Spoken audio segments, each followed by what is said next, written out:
Социалдык тармактарды колдонуучулардын кызуу талкуусуна түшүп жаткан 5-6 жаштагы балдардын мушташы туурасындагы видеоролик мына ушул жерде тартылган. Балдардын аталары бул жерде кыш коюп иштешчү экен. Укук кызматкерлеринин айтымында ошол кезде балдардын чыдамкайлуулугун текшерген мактанган аталар оор кылмышка кириптер болуп жаткандыгын сезишкен эмес. Балдардын канга боёгонуна карабай ажыратып койгондун ордуна шыкак берип турган күбөлөрдүн баары катары менен жергиликтүү милиция бөлүмүнө чакыртылды. Балдардын аталары болсо убактылуу кармоочу жайга камакка алынды. Бул факты боюнча Өзгөн райондук прокуратурасы 3 берененин негизинде өспүрүмдөргө тарбия берүүдөгү милдеттерди аткарбоо, жашы жете элек балдарды кылмышка тартуу жана бейбаштык боюнча кылмыш ишин козгоду. Алар случайно мушташкан жок. Балдарды атайын уюштуруп, атайын түрткүлөп турган жерин мындай укук коргоо органдары эмес, карапайым эл деле көрүп, өздөрүнүн ойлорун айтып атпайбы. Көбүнесе мектеп мугалимдери же тийиштүү кызматкерлерге гана чара көрүлүп, ата-энелердин тарбия берүүдөгү укуктары көз жазымында калып келет. Мындай учурда ата-энелерге да жазаны күчөтүү маселеси каралууда. Коомчулуктан көптөгөн суроо түшүп атат.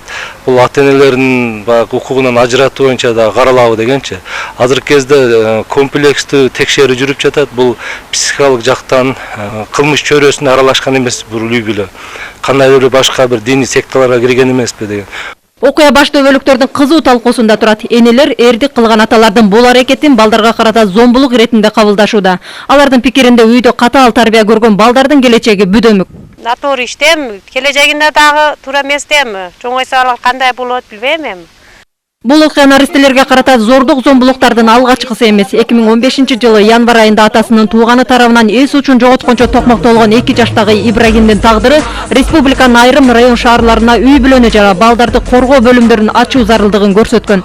Биз дагы эми көбүнчө ушул мигрант ата-энелердин балдары баягы жакын туугандарында калып ушундай мамилеге туш болот деп ойлосок, жанагы ата-энеси бар үй бүлөдө деле ушундай мамилеге кабылган балдар туш келип атат.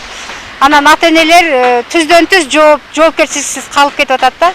Бөлүм ачылган 1 айдын ичинде эле турмуштун оор сыноосуна кабылган 121 баланы каттаган. Мунун ичинен 15 багар көрөрү жок жетим балдар. Окумуштуулар ар дайым жакшы ата-эне болуу бала үчүн жана анын келечеги үчүн пайдалуу экенин, бирок баланы муштум менен тарбиялоо көп учурда жардам бербей тургандыгын далилдешкен.